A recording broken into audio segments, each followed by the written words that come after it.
కథామంజరి అంతర్జాల పత్రిక సెప్టెంబర్ 2024 శ్రావ్య సంచిక.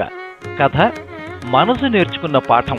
కలం ఎంవిఎస్ఎస్ ప్రసాద్, గళం పప్పు భోగారావు.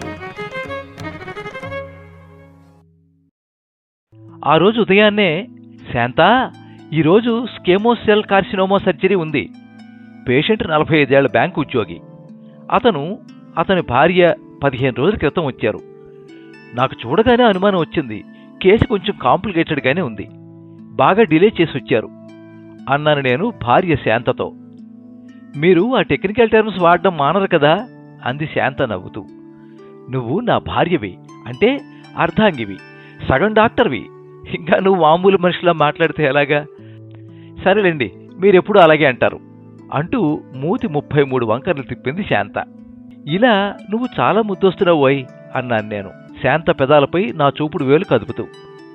చాలండి సంబడం అంది శాంత ప్రేమగా కసురుకుంటూ. అయినా కేసు డిలేడ్, కాంప్లికేటెడ్ కాకపోతే మీ దగ్గరికి ఎందుకు వస్తారు? వేరే డాక్టర్ దగ్గరికే వెళ్లేవాళ్ళు. మీరేమో ప్రపంచం అంతా మీదేననుకుని 24 గంటలు పేషెంట్స్ వాళ్ళ సేవల్లో మునిగిపోతారు. ఇంట్లో పెళ్ళాం పిల్లలు ఉన్నారన్న సంగతే మర్చిపోతారు అంది శాంత. శాంత, నీకింతకు ముందు ఎన్నోసార్లు చెప్పాను, మళ్లీ చెబుతున్నాను. ఒక క్యాన్సర్ స్పెషలిస్ట్గా పేషెంట్కి ట్రీట్మెంట్ చేసిన తర్వాత అతనికి ఇంతో అంతో రిలీఫ్ వచ్చి అతనిలో కనిపించే స్వస్థత లక్షణాలు, బాధ నుంచి ఉపశమనం పొందుతామన్న ఆశ, అతని కుటుంబ సభ్యుల కళ్ళలో కనిపించే ఆనందం ఒక డాక్టర్గా, ఒక మనిషిగా నాకు ఎంత తృప్తిని, సంతోషాన్ని కలిగిస్తాయో నేను మాటల్లో చెప్పలేను.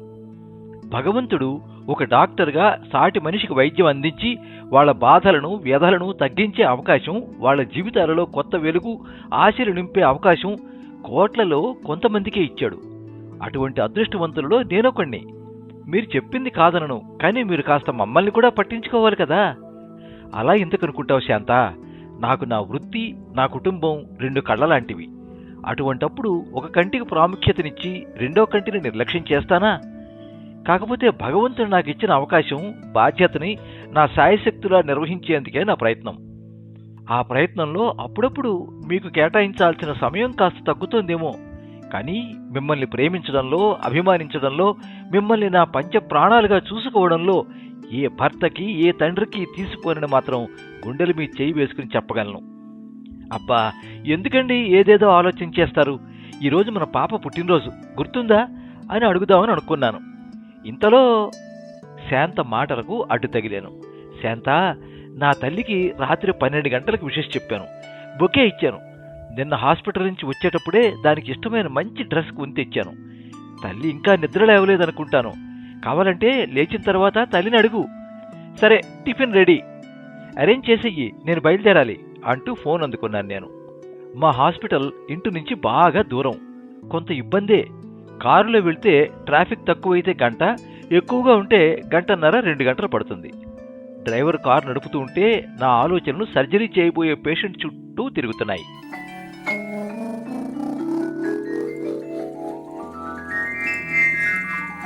పేషెంట్కి టంగ్ క్యాన్సర్, ముదిరిన స్థితిలో ఉంది. మాట కూడా సరిగ్గా రావడం లేదు. సామాన్యులు అర్థం చేసుకోవడం కష్టమే. నాలాంటి స్పెషలిస్ట్ డాక్టర్లు, బహుశా కొంతవరకు అతని భార్య అర్థం చేసుకోగలరు. పేషెంట్ పేరు నరేన్, వయసు 45, బ్యాంకులో ఆఫీసర్గా పనిచేస్తున్నాడు. 2 పిల్లలు. అబ్బాయి డిగ్రీ చదువుతుంటే అమ్మాయి 10th క్లాస్ చదువుతోంది. అస్తమానం ట్రాన్స్ఫర్ల వల్ల వాళ్ల చదువు పాడవుతోందని, అలాగే తన ఆరోగ్యం దెబ్బతిందని చెప్పాడు. మొదటి విషయం నిజమని నమ్ముతాను. అయితే రెండో విషయం మాత్రం మా నాన్నగారు తరచూ ఉదహరించే ఇంగ్లీష్ సామెత ప్రకారం I take it with a pinch of salt. అది అతని స్వయంకృతాపరాధం. ఊళ్ళు తిరగడం వల్ల, శీతోష్ణ స్థితుల వల్ల ప్రభావితమై వచ్చిన అనారోగ్యంలో నాకు అనిపించడం లేదు. అసలు మెడిసిన్ కూడా ఇంచుమించు అదే చెబుతోంది. అతనికి తాగుడు అలవాటు బాగా ఉంది. విపరీతంగా సిగరెట్లు కాలుస్తాడు. ఏ డాక్టర్ అన్నా అతని పరిస్థితికి ఆ 2 వెంటనే మానేయమంటాడు. బహుశా మొట్టమొదటిసారిగా అతను కలిసిన డాక్టర్ కూడా ఆ సలహాయే ఇచ్చుంటాడు. అతను ఆ సలహా పాటించినట్టు లేడు. నా దగ్గరకు రాగానే ఆ ప్రస్తావనే వచ్చింది. నేను కూడా ఆ 2 తక్షణమే మానేయమన్నాను. అతను వితండవాదన మొదలుపెట్టాడు. డాక్టర్ గారు, మీరు చెబుతున్నది బాగానే ఉంది. ఆ 2 అలవాట్లు లేని వాళ్ళు అందరూ ఆరోగ్యంగా ఉంటున్నారా అని నరేన్ నన్ను అడిగాడు. అలా అని కాదు, ఆ అలవాట్ల వల్ల మీకు వచ్చిన ప్రాబ్లమ్స్ లాంటివి వచ్చే అవకాశం ఎక్కువ ఉంది అన్నాను నేను అతనికి నచ్చ చెప్పే ధోరణిలో. నాకు అలాంటి వాటి మీద నమ్మకం లేదు. Life is for enjoyment. అన్నీ మానుకుని 100 ఏళ్లు బతికే కన్నా హాయిగా జీవితాన్ని ఆస్వాదిస్తూ ఎంజాయ్ చేస్తూ 50 ఏళ్లు బతకడమే మంచిది అన్నాడు నరేన్ నిర్లక్ష్యంగా. చూడండి, ఏ జీవి అయినా ఎలాగైనా బతకాలని అనుకుంటుంది కానీ చావాలని అనుకోదు. మీకు భార్య పిల్లల బాధ్యత ఉంది. మీరు ఆ విషయం మర్చిపోకూడదు. అయితే గాలి పీల్చడం కూడా మానేసి బతకమంటారా అన్నాడు నరేన్ కోపంగా. కొంతమంది పేషెంట్స్ అనారోగ్యం వలన కలిగే బాధ, చిరాకు, నీరసం, నిరాశ వలన అలా మాట్లాడడం నేను ఎన్నో సందర్భాల్లో చూశాను. కానీ నరేన్లా మూర్ఖంగా మాట్లాడే పేషెంట్స్ అతి తక్కువ మంది తారసపడ్డారు. మీకొక విషయం చెప్పదలుచుకున్నాను. మంచి కండిషన్లో ఉన్న స్కూటర్ మీద 40 కిలోమీటర్ల వేగంతో రోడ్ రూల్స్ అన్నీ పాటిస్తూ డ్రైవ్ చేస్తే యాక్సిడెంట్ జరిగే అవకాశం ఎక్కువగా ఉందా, లేకపోతే మద్యం మత్తులో కండిషన్ బాగా లేని బండి మీద ట్రాఫిక్ రూల్స్ పాటించకుండా డ్రైవ్ చేసుకుంటూ వెళ్తే యాక్సిడెంట్ జరిగే అవకాశం ఎక్కువ ఉందా ఆలోచించుకోండి అన్నాను నేను. డాక్టర్ గారు, నోరు మంచిదైతే ఊరు మంచిది అంటారు. అంటే అందరితో మంచిగా మాట్లాడాలని, మంచిగా ఉండాలని. ఈ రోజుల్లో అదంతా వట్టి ట్రాష్. 2 నాలుకలతో, అవసరమైతే 1000 నాలుకలతో మాట్లాడే వాళ్ళే ఈ రోజుల్లో పైకి వస్తారు. అందుకని నేను అలాగే ఉన్నాను, భవిష్యత్తులో అలాగే ఉంటాను కూడా. ఈ లోకంలో మంచివాడిని చూస్తే మొత్త బుద్ధి అవుతుందని అనుకునే వాళ్లే ఎక్కువ అన్నాడు నరేన్ ఆవేశంగా. ఇక అతనితో వాదించడం అనవసరం అనిపించింది. ఇంతకీ మీ సమస్య ఏమిటి అని అడిగాను. డాక్టర్ గారు, నాలుక మీద ఎర్రటి పుండులా ఏర్పడింది, విపరీతంగా నొప్పి పెడుతోంది అన్నాడు నరేన్ మొదటిసారిగా బాధని వ్యక్తం చేస్తూ. ఎన్నాళ్ళ నుంచి అన్నాను నేను అతని నాలుక సూక్ష్మంగా పరీక్షిస్తూ. 5-6 నెలలు అయ్యింది. మరి ఎవరికైనా చూపించారా అన్నాను ఆ పుండుని మెల్లిగా తడుముతూ. ఒక్కసారిగా రక్తం వచ్చింది. అలా ముట్టుకోగానే రక్తం రావడం మంచి లక్షణం కాదని నాకు తెలుసు. దూదితో ఆ రక్తస్రావం ఆపాను. ఇంట్లో వాళ్ళు వేడి చేసిందని ఏదో గృహవైద్యం చేశారు. కానీ ఏమి ఇంప్రూవ్మెంట్ కనపడకపోతే మా ఆవిడ నన్ను బలవంతం చేసి ఒక డాక్టర్ దగ్గరికి తీసుకెళ్ళింది. ఆయన ఏవో మందులు రాశాడు. అవి నెలలాళ్ళు వేసుకున్నాను, ఏమీ తగ్గలేదు. ఆయన మళ్ళీ మందులు మార్చాడు. అప్పుడు నాకు విసిగెత్తి అన్ని మందులు మానేసి నా మందు డోసు పెంచాను అన్నాడు నరేన్ అదోలా నవ్వుతూ.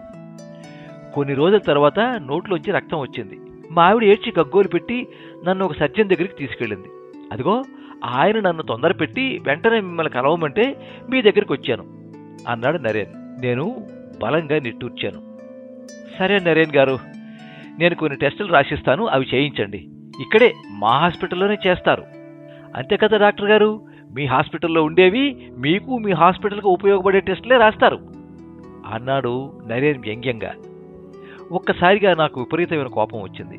కానీ నేను డాక్టర్ విద్య చదువుకున్నప్పుడు చేసిన హిపోక్రేట్స్ శపథం గుర్తుకొచ్చి నన్ను నేను నిగ్రహించుకున్నాను. మీరేమనుకున్నా సరే ఆ టెస్టులు చేయించుకోండి అన్నాను నేను కాస్త అసహనంగా. అమ్మా, ఆయనని ఆపరేషన్ థియేటర్కి తీసుకెళ్తున్నాం.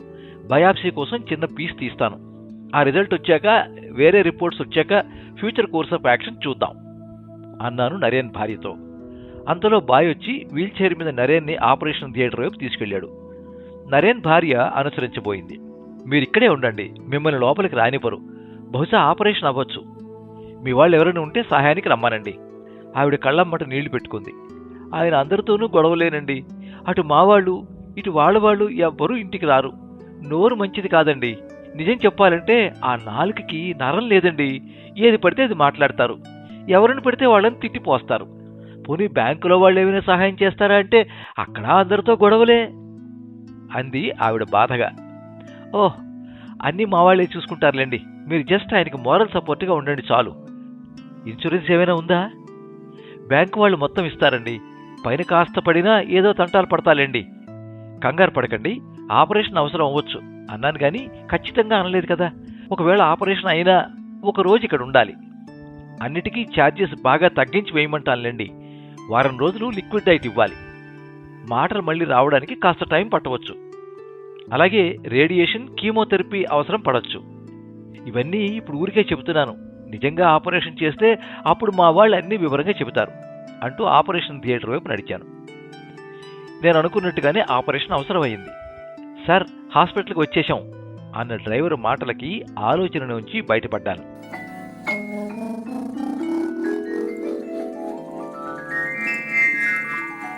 కొన్ని రోజుల తర్వాత నా భార్యతో మాట్లాడుతూ ఉంటే నరేన్ ప్రస్తావన వచ్చింది. శాంత, ఇంతకుముందు నీకొక స్కెమోస్ సెల్ కార్సినోమా కేసు గురించి చెప్పాను. పేషెంట్ గురించి, అతని వ్యక్తిత్వాన్ని గురించి చెప్పాను, గుర్తుందా? ఆపరేషన్ విజయవంతం అవడం, పేషెంట్ ఊహించిన దానికంటే త్వరగా కోలుకోవడం జరిగింది. విచిత్రం ఏమిటంటే అతను తన పాత అలవాట్లకు పూర్తిగా దూరం అయిపోవడం, అందరితో మంచిగా ఉండడం, మంచిగా ప్రవర్తించడం, వచ్చిరాని మాటలే నెమ్మదిగా మృదుమధురంగా మాట్లాడడం. అనారోగ్యం అతని జీవితంలో ఎవరూ ఊహించని మంచి మార్పు తెచ్చింది. క్యాన్సర్ ట్రీట్మెంట్ చాలా పురోగతి చెందింది, ఇంకా చెందుతోంది. అందుకని అతని జీవితకాలం 5 సంవత్సరాల అంతకంటే ఎక్కువ అన్నది ఎవరూ చెప్పలేని విషయం. అతని నాలుకలో భౌతికంగా, అతనిలో మానసికంగా చాలా మంచి మార్పు వచ్చింది. అతని శేష జీవితం చక్కగా నడుస్తుందని అతని భార్య, అతనికి ట్రీట్ చేసిన ఒక డాక్టర్గా నేను ఆశపడుతున్నాం. కాలమే గాయాలు మానుపుతుంది, అలాగే కాలమే పాఠాలు నేర్పుతుంది. ఏమంటావు? 100కి 100 పాళ్ళు నిజమండి. నిజం చెప్పాలంటే అది అతని మనసు నేర్చుకున్న పాఠం అంది శాంత అంగీకారంగా తల ఊపుతూ. కథా మంజరి. మీరింతవరకు మనసు నేర్చుకున్న పాఠం కథ విన్నారు. కలం ఎంవిఎస్ఎస్ ప్రసాద్, గళం పప్పు భోగారావు. సర్వే జనాః సుఖినో భవంతు.